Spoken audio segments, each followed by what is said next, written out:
Welcome back to Practical PyTorch. Store each number in half the bits and you get roughly twice the speed. But one gotcha quietly eats your gradients. Let's find it in the two cures. Let's say the promise plainly. Store each number in half the bits and you get roughly twice the speed and half the memory. Same model. The catch is one gotcha that quietly eats your gradients. Mixed precision runs most of the math in a 16-bit float, not 32. Less data to move, more math per second. But 16 bits hold a narrower range of numbers, and that is where the trap lives. Fewer bits per number. We measure the win first, then the one trap and its two cures. This video has 3 parts. First, 3 ways to store a number. FP32, FP16, and BF16, and how many bits each spends on range. Second, AutoCast. It picks the precision per operation, then the measured win on a real GPU. Third, the Underflow gotcha. GradScaler for FP16, and why BF16 needs no scaler. Part 1. 3 ways to store a number. Start with the color key. 3 fields, 3 colors, and the exponent is the one to watch today. A 32-bit float spends its bits 3 ways. 1 bit is the sign, positive or negative. 8 bits are the exponent. The exponent sets the dynamic range, how big or how small a number can be. 23 bits are the mantissa. The mantissa sets the precision, the significant digits. 1, 8, 23, that is FP32. Remember these 2 words. Exponent is range, mantissa is precision. They carry the whole lesson. Now cut to 16 bits. FP16 keeps 1 sign bit, same as before. But the exponent shrinks from 8 bits to 5. Fewer exponent bits means a narrower range. The mantissa drops to 10 bits. 1, 5, 10. That is FP16, 16 bits in total. Line the exponents up. FP16 is shorter, so it cannot reach numbers as small as FP32 can. bfloat16 is also 16 bits, but splits them differently. 1 sign bit, same as always. This is the trick. BF16 spends 8 bits on the exponent, exactly FP32 8, so it keeps FP32 full range. It pays with only 7 mantissa bits. That is less precision, fewer significant digits. The takeaway on screen. BF16 8-bit exponent matches FP32, so the same range. FP16 5-bit exponent is narrower, so small values underflow to 0. Part 2. AutoCast and per operation precision. You know this ring from the training loop lesson. It runs every batch, starting here with the forward pass. You don't cast the whole model. AutoCast wraps only the forward pass, this band around forward and loss.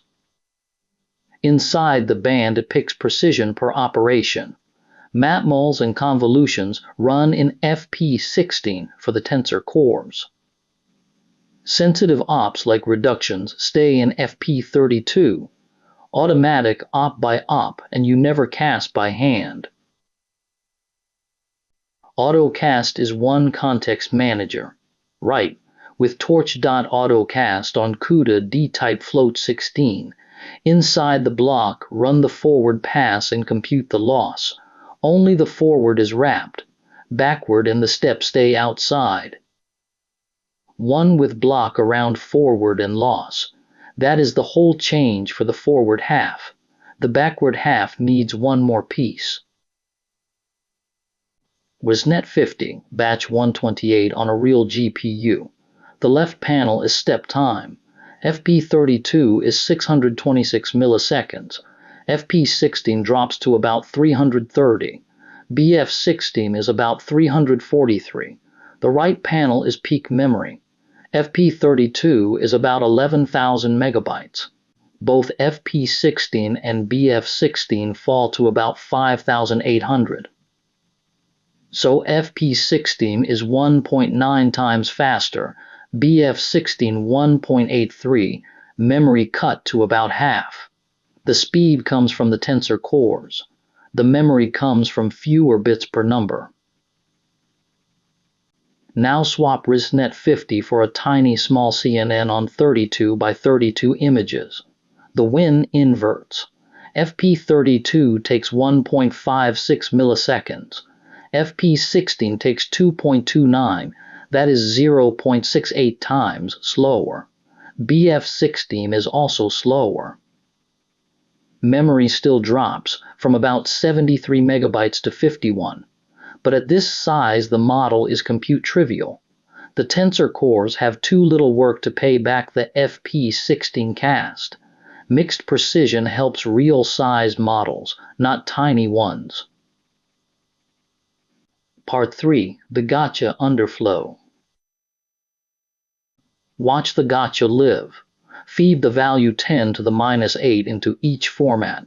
In FP16 it returns exactly 0. It flushed to 0. In BF16 it stays, a little above 10 to the minus 8.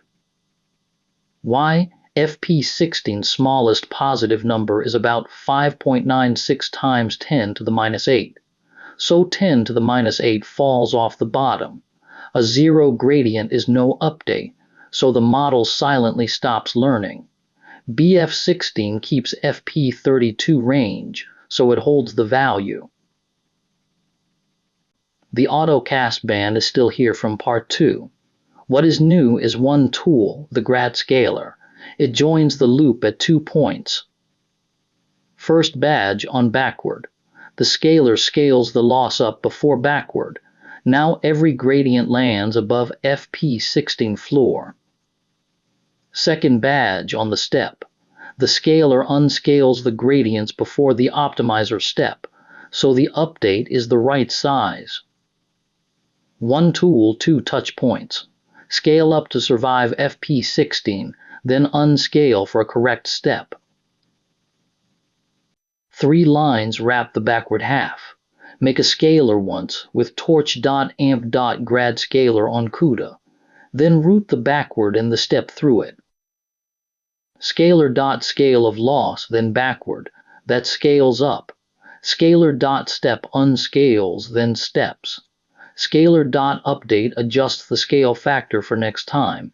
It backs the scale down if a gradient overflows.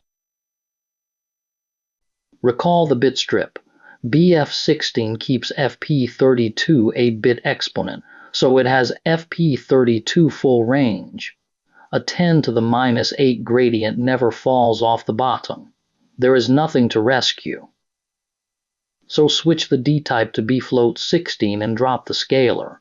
Same autocast block, then a plane laws backward and step. The trade-off is precision. Only 7 mantissa bits, fewer significant digits. Where does the speedup actually come from? The 16-bit matmuls run on the GPU's Tensor Cores. That is dedicated hardware for exactly this. We only name Tensor Cores here. Neither course teaches them. It is why a trivial model saw no gain. Too little matmul work to feed them. 3 formats: FP32, FP16, BF16. Exponent bits set the range. Mantissa bits set the precision. Autocast picks precision per operation. ResNet 50 ran about 1.9 times faster at about half the memory, but not on trivial models. FP16 underflows small gradients to 0. GradScaler scales the loss up before backward to keep them alive. BF16 keeps FP32 range, so it needs no scaler. You pay for that with some precision. Quick check before we go. FP16 gradients flush to exactly 0. Which field ran out of room, the exponent or the mantissa? Pause and predict. The exponent, flushing to 0, is a range failure, not a precision one. The number is too small to represent it all. FP16 has only 5 exponent bits, so its floor sits above 10 to the minus 8. The full reasoning is in the course answers file, section 3.7. You shrunk every number. Next, shrink the launches. Torch.compile is one decorator that fuses many kernels into few. Real speedups with real rules about what it can and cannot see. That is the next lesson.